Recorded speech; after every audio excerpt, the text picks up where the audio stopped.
नमस्कार दोस्तों, आप देख रहे हैं झारखंड वेदर न्यूज और आज और कल के इस खास वीडियो में हम लेकर आए हैं झारखंड से दिल्ली तक का पूरा मौसम अपडेट। आज का मौसम 26 नवंबर 2025 दिल्ली एनसीआर में पड़ेगी कड़ाके की सर्दी। अगले 48 घंटे में कई राज्यों में भारी बारिश की चेतावनी। Weather update, weather forecast. आज का मौसम 26 नवंबर 2025 देश में एक बार फिर मौसम का हाल बिगड़ने वाला है। मौसम विभाग ने अगले 48 घंटों में कुछ राज्यों के अंदर भारी बारिश की चेतावनी जारी की है, जिसके बाद इन राज्यों में ठंड और ज्यादा बढ़ सकती है। आज का मौसम 26 नवंबर 2025 नई दिल्ली। भारतीय मौसम विभाग (IMD) के मुताबिक अगले 48 घंटों के भीतर दक्षिणी बंगाल की खाड़ी के ऊपर एक चक्रवाती तूफान में बन सकता है, जिससे 26 से 30 नवंबर तक फिर से तमिलनाडु में भारी बारिश की चेतावनी है। केरल और माहे में 26 नवंबर को भारी बारिश होने की संभावना है, जबकि लक्षद्वीप में 24 नवंबर को भारी वर्षा हो सकती है। अंडमान और निकोबार द्वीप समूह में 26 से 28 नवंबर के बीच बहुत भारी बारिश होने की संभावना है। यूपी में आज कैसा रहेगा मौसम? उत्तर प्रदेश में मौसम ने करवट ले ली है। धीरे धीरे ठंडक बढ़ रही है। रात के समय ठीक ठाक ठंडक होने लगी है। मौसम विभाग की माने तो अगले एक हफ्ते तक मौसम शुष्क रह सकता है। इस दौरान कोहरा का असर दिखाई दे सकता है। हालांकि कड़ाके की ठंड को लेकर कोई अलर्ट नहीं जारी हुआ है। 26 नवंबर को प्रदेश में पश्चिमी और पूर्वी यूपी में मौसम साफ रहने की संभावना है। इस दौरान प्रदेश के दोनों हिस्सों में सुबह के समय कहीं कहीं छिछला से मध्यम कोहरा छा सकता है। 27, 28 और 29 नवंबर को पश्चिमी और पूर्वी यूपी में मौसम शुष्क रहने की संभावना है। 30 नवंबर और 1 दिसंबर को प्रदेश के पश्चिमी और पूर्वी यूपी में मौसम शुष्क रह सकता है। दिल्ली में आज कैसा रहेगा मौसम? दिल्ली में आज यानी 26 नवंबर से तापमान में और कमी आएगी। अधिकतम तापमान 24 डिग्री सेल्सियस रहेगा तो न्यूनतम तापमान लुढ़क कर 1 डिग्री सेल्सियस तक पहुंचने की संभावना है। बिहार में ठंड और शीतलहर का असर तेज हो गया है। कैमूर में पारा लुढ़क कर 9.9 डिग्री सेल्सियस पर पहुंच गया है। 10 जिलों में कोहरा का अलर्ट जारी किया गया है, जिनमें सीमांचल के अधिकतर जिले हैं। विजिबिलिटी 500 मीटर तक गिर गई है। पछुआ हवा के चलते सुबह के समय ठिठुरन बढ़ गई है। अगले 72 घंटों में तापमान और गिरने की संभावना है। राजस्थान में आज कैसा रहेगा मौसम? एक नए पश्चिमी विक्षोभ के असर से आने वाले दिनों में राजस्थान के कुछ हिस्सों में हल्की बारिश हो सकती है। मौसम विभाग के अनुसार एक नए पश्चिमी विक्षोभ के सक्रिय होने से 27 से 28 नवंबर को राज्य के कुछ भागों में बादल छाए रहने व हल्की बारिश होने की संभावना है।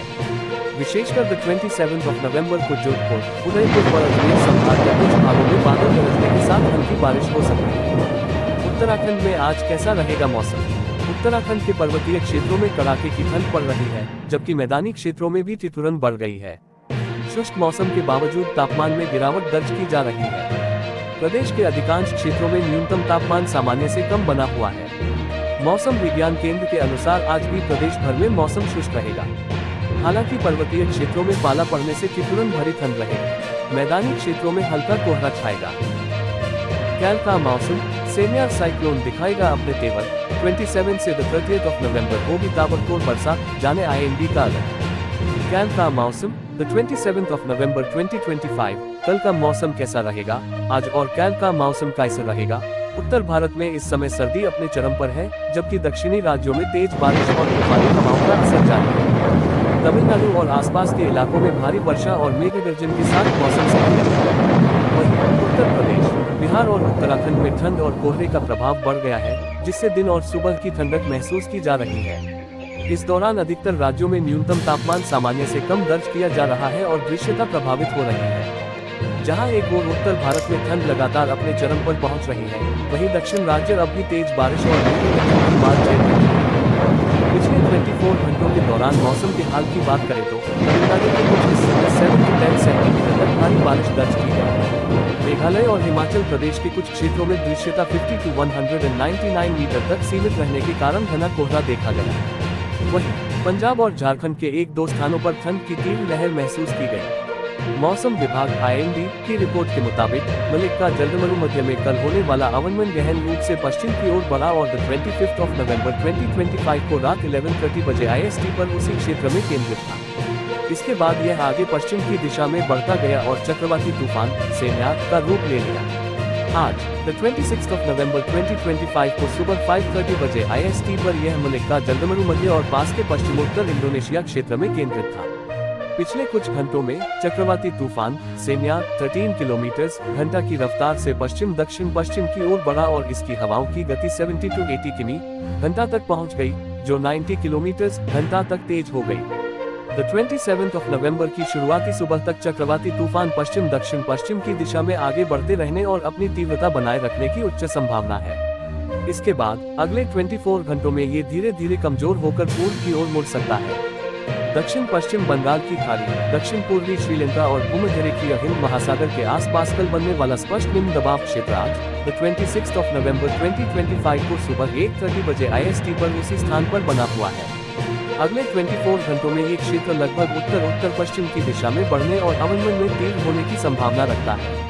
इसके बाद अगले 48 घंटों में यह और मजबूत होकर दक्षिण पश्चिम बंगाल की खाड़ी से उत्तर तमिलनाडु और पुडुचेरी तटों की ओर उत्तर पश्चिम की दिशा में आगे बढ़ सकता है।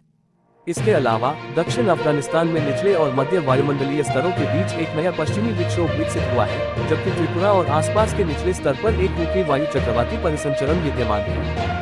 दक्षिण पश्चिम बंगाल की खाड़ी, दक्षिणी श्रीलंका और भूमध्यरेखीय हिंद महासागर में विकसित स्पष्ट निम्न दबाव क्षेत्र के प्रभाव से 27 नवंबर से 1 दिसंबर के बीच तमिलनाडु में भारी से अत्यधिक भारी बारिश होने की संभावना है।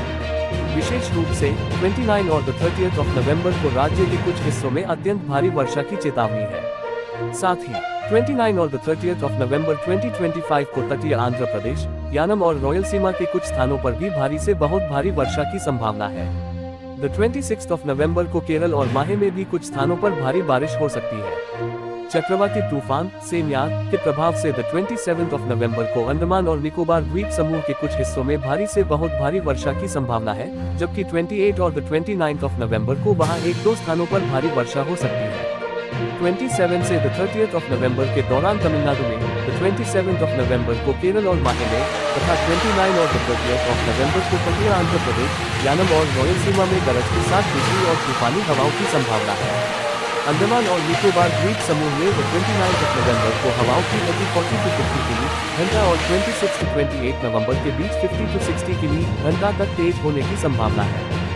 पतरातू डैम एक बार फिर विदेशी पक्षियों की चहचहाहट से गुलजार हो गया है। इस बार भी सैकड़ों साइबेरियन प्रवासी पक्षी सर्दी शुरू होते ही रामगढ़ जिले के इस प्रसिद्ध पिकनिक स्पॉट पर पहुंच चुके हैं। ये प्रवासी पक्षी डैम में पहले से मौजूद स्थानीय पक्षियों के साथ आसानी से घुल मिल जाते हैं। पहाड़ी राज्यों में बर्फबारी के कारण कड़ाके की ठंड पड़ रही है। जम्मू कश्मीर के पहलगाम में न्यूनतम तापमान -4 डिग्री सेल्सियस दर्ज किया गया। यहाँ पाला बर्फ की तरह जम गया। वहीं उत्तराखंड के केदारनाथ और आदि कैलाश में तापमान -16 डिग्री सेल्सियस दर्ज किया गया। बर्फबारी का असर मैदानी इलाकों में भी दिखने लगा है। मध्य प्रदेश में रात को गर्मी और दिन में ठंडक बढ़ गई है। झारखंड में अगले 2 दिनों में कई जिलों का तापमान 2 से 3 डिग्री तक गिर सकता है। रांची, बोकारो, गुमला, खूंटी, हजारीबाग, धनबाद, पलामू और लातेहार जैसे जिलों में इसका सबसे ज्यादा असर दिखेगा। 27 नवंबर तक पारा 9 डिग्री तक पहुंच सकता है, यानी सुबह और देर रात की सिहरन अब और बढ़ने वाली है।